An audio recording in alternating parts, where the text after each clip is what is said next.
It's time for scary stories. Well, my scary story has nothing to do with the supernatural.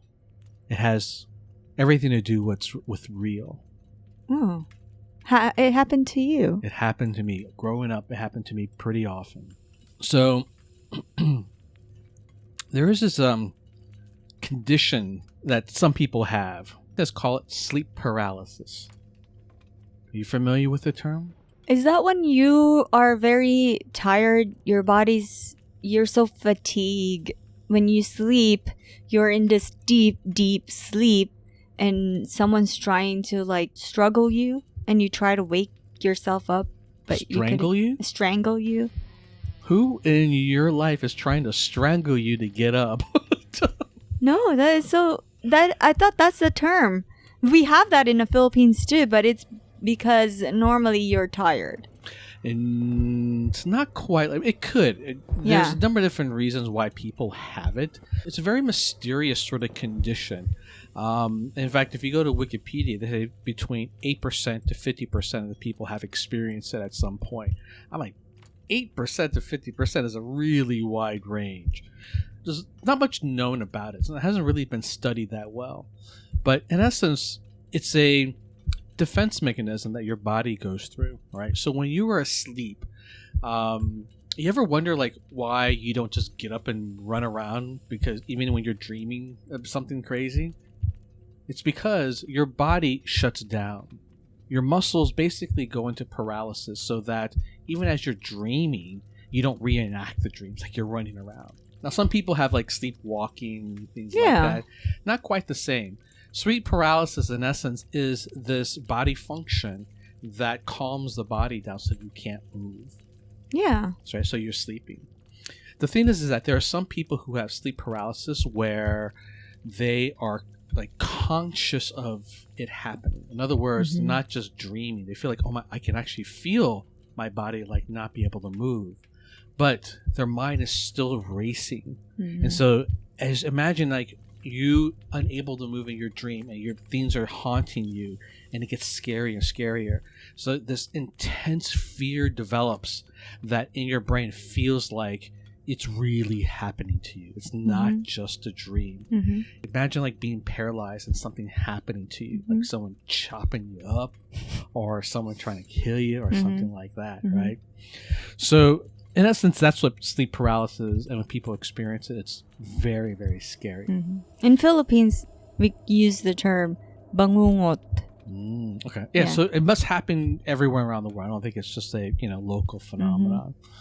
So for me, I suffered a very unique form of it. I was not only conscious of the sleep paralysis happening, I could actually feel this gradual sensation that my body is shutting down, like inability to move. It's this wave kind of feeling like, right? And I'm not dreaming, so I can actually feel it. I can hear what's going on around me. Although maybe I am or maybe not. Maybe I am still dreaming it, right? But I can feel the sleep paralysis coming over my body. It's usually in the phase like where I'm about to get up and maybe I'm a little bit tired still. I don't know when it happens, but it used to happen a lot often to me. During when was this? I actually believe it even happened in some of the early years when we were married. I don't know if you remember, but like sometimes you'll see me struggling to move to get up. I'll wake you up. And you'll wake me up. When I'm going through that, what do you see? What do you see me doing? You're struggling. Like I'm struggling to get up. Yeah, so that's what it feels like. I feel like I'm struggling like to get up because I feel it happening. I'm in my it's really hard to do. It's actually even painful to try to get your body to move. So what I'm trying to do is snap myself awake. In other words, get my muscles moving again. Now what's scary about this is for me is that I realize it's not just my body muscles, but it's my body, other body functions, like my ability to breathe stops happening. Right. I basically, like everything in my body is shutting down. Yeah. And so I'm reaching a point where imagine you basically just suffocating to death and you're aware of it. Your body just a lot of people died from that. Yeah. So I can feel it happening. Mm-hmm. And so it's this intense, and I don't know how long I'm struggling for maybe a minute or two, but I'm like, I need to fight this with everything I have in my life. Mm-hmm. And so in that moment, it's a life or death situation for me, because I've actually decided, like, well, at some point too, I'm aware of it. So when I was younger, I'm like, all right, I'll just let it happen. Let's see where it goes. And it had reached the point where I'm like, holy shit, I'm dying. Yeah, it's really scary. And at that point, I'm like, fuck, I gotta fight it. Like, and I think at that point, I almost died. Right. Now, the really funny thing about this is that even though it's happening so often, I never brought up with doctors, never really brought up with anyone, because by the time I get up, it's like, it's such a struggle that your mind is so unclear too. Like, I would get up and try to move around because I don't want to go back to sleep. But then by the end of the day, like by midday, like I kind of mostly forgot it. It's like everything feels so dreamlike. You don't realize how intense it was, but it's just in the back of your mind, like I don't want to go to sleep again. Yeah, it's so right. It's like, have you, like, lately, do you experience it? I haven't experienced it in a while now. Right. I mean, maybe in the last probably 6 or 7 years. You're more of relaxed now, right? Like, I don't know. You I don't know think what the too much. You're not are. fatigued. So actually, that happened to me when I was working 2 jobs. First time ever happened to me. I was really, really scared. I slept at work. Remember, with my other job, we don't have residents. We don't have patient there. So I slept because I was really tired. And I was sleeping on a couch, and all of a sudden, oh my God, I cried because I thought I'm going to die, because I was trying to wake myself up. Someone was in front of me trying to kill me or something like that. And I thought it was real.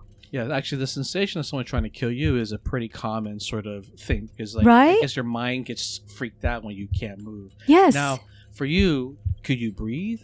Oh, no, nothing. I couldn't speak. I was trying to talk. I was trying to move. And then I started to even, like, please, Lord, in my head.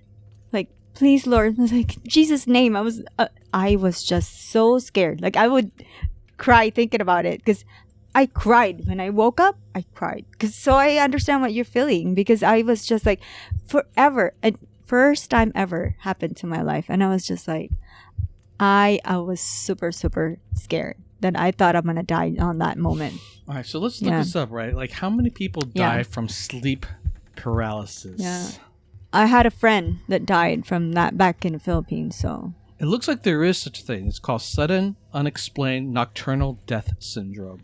Although I guess they could have just called it death syndrome. It's too long. A lot of words there.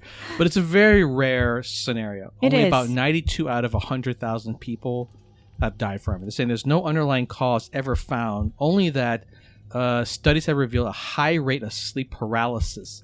Right. But yeah, it's a very scary thing to go through. It was very, very scary. And for me, it's scary because like for you, I think you were dreaming about something happening. For me, it's a very different sensation. It's a very conscious state. Being aware, yet, you know what it almost feels like? It's like, imagine they just put you under anesthesia and you're about to go into surgery and you realize none of it's working, but you're fully conscious. No, I was conscious. They were cutting you open. Yeah, like, I've heard stories of people going through like surgery. Oh, and they yuck. can feel like, oh my God, they're cutting me open. Oh like, my God. I am not knocked out. Oh no. It's like that feeling. Oh my God. No, but I was conscious, babe. I know I was awake.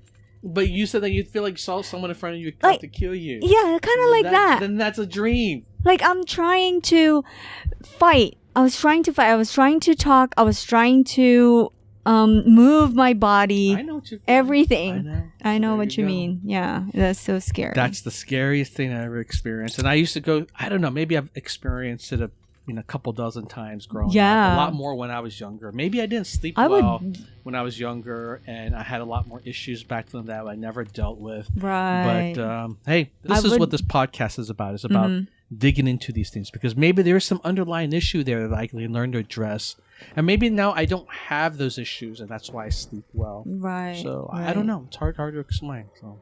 Oh my God. There you go, you all. You need Lulu in your life. Maybe I do. Maybe you are a calming force in my life. Calming force. Wow. It's definitely. Did I hear that right? Maybe. That's just scary to think. I would be so scared to go to bed if I were you. Right? It happened so many times. Back then it was. Yikes.